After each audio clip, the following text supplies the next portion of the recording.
Subscribe now. EU debates. So we held an exchange of views with EU foreign ministers. At the moment when I was walking into the room, the decision on the sixth package of sanctions was not taken, and we are not. There is no clarity on whether oil embargo will be adopted. Oil embargo as part of the sixth package will be adopted today. EU foreign ministers will continue their discussion. What I heard was clear, overwhelming support for the sixth package, for oil embargo. In fact, it will not be an exaggeration to say that there's only one country that continues blocking introduction of oil embargo, and the European Union will have to find out how to address concerns of this country and how to make it happen. I saw a clear leadership in High Representative Josep Borrell to get it done, because there is an understanding among EU member states that it's the reputation of the European Union that is at stake, and also the unity. European Union cannot break apart. They have to stay united, and they have to find decisions which which accommodate interests and concerns of all sides. I appreciate all member states who today expressed their readiness to start working on the seventh package of sanctions the moment the sixth package will be adopted. This is encouraging, and there was a clear message of support extended to Ukraine. So I believe that on the issue of weapons and on the issue of sanctions, things are, more or less on track. They are moving forward. We wish they were moving faster, but at least they are moving, and this is the good news. The issue that still needs to be addressed and resolved and put on track is about granting Ukraine EU candidacy status. So we also discussed this. I assured EU members that we are in a unique political moment when public opinion in both Ukraine and EU member states is record high in favor of further European integration of Ukraine. We are not talking about immediate membership, but we believe that there are no rational arguments against not anchoring Ukraine in the EU integration project by granting it EU candidacy status. I also made one more point on weapons and sanctions. I appreciate the initiative of High Representative to allocate additional 500 million euros to the European Peace Facility used to finance transfer of different weapons to Ukraine. And this brings the overall number to 2 billion euros now. And member states seem to be they support this decision. And on sanctions, I voiced a number of proposals to foreign ministers of what kind of sanctions could make it to the seventh sanctions package. And one of them is can be summarized. One of these options can be summarized in 3 words: kill Russian exports. Because we analyze the structure of Russian economy, and we see that as long as Russia will be exporting its oil, gas, but also some other goods like iron ore and other materials, it will have money to continue the war.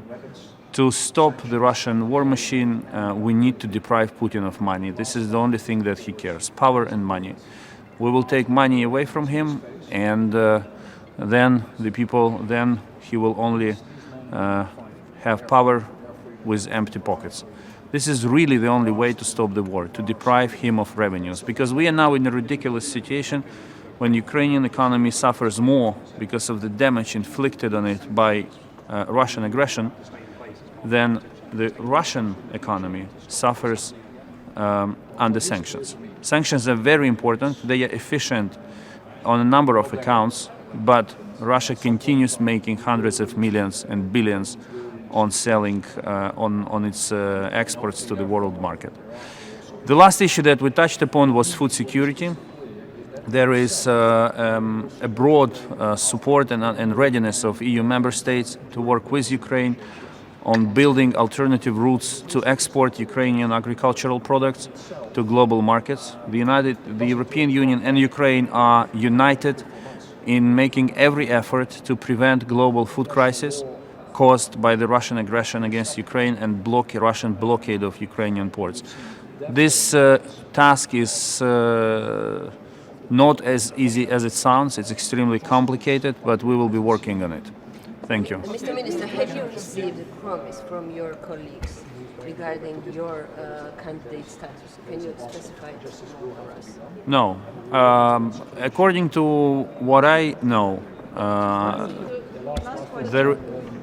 I'm not aware about any country that would openly object to it.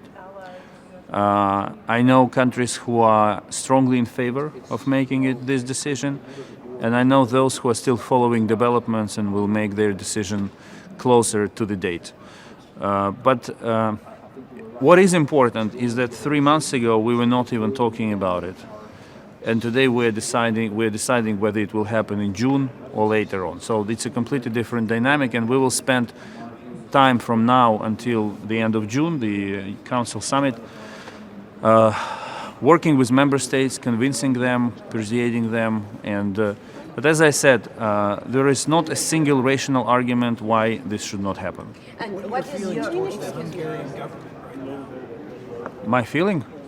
Well, Ukrainians and Hungarians, they lived as neighbors together for centuries, and we've been through different moments in our history. So there is a plethora of feelings that we have towards each other, but in principle we understand that we are neighbors, and we have to solve problems. This is unavoidable. What's your message to Prime Minister Orban? I believe it's the European Union who has to send a message to Prime Minister Orban. It's their decision. I cannot interfere in making, in forcing them to make one decision or another. I did my job by speaking to them, by convening arguments. We disagree with, we don't agree with the fact, and we let's put it this way: we are unhappy with the fact that the oil embargo is not there. We understand why it is happening, and I said it to the colleagues today. It's clear. It's clear what's happening. It's clear who is holding the issue. But time is running out, because every day Russia keeps making money and investing this money into the war. But it's not for me to engage in a rhetoric battle with Hungarian authorities. This is the issue that the European Union itself has to fix, because this is their family business. Mr. Minister, what kind of approach do you... opinion from Commission will be regarding three countries, associated countries, three countries. What's the discussion and what's position of Council regarding this issue? This is... I don't have a definite answer to this question. I'm having meetings with commissioners today.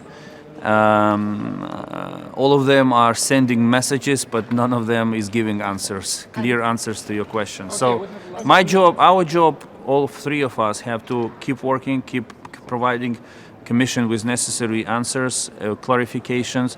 We have to do our homework. Mr. Minister, Hold on.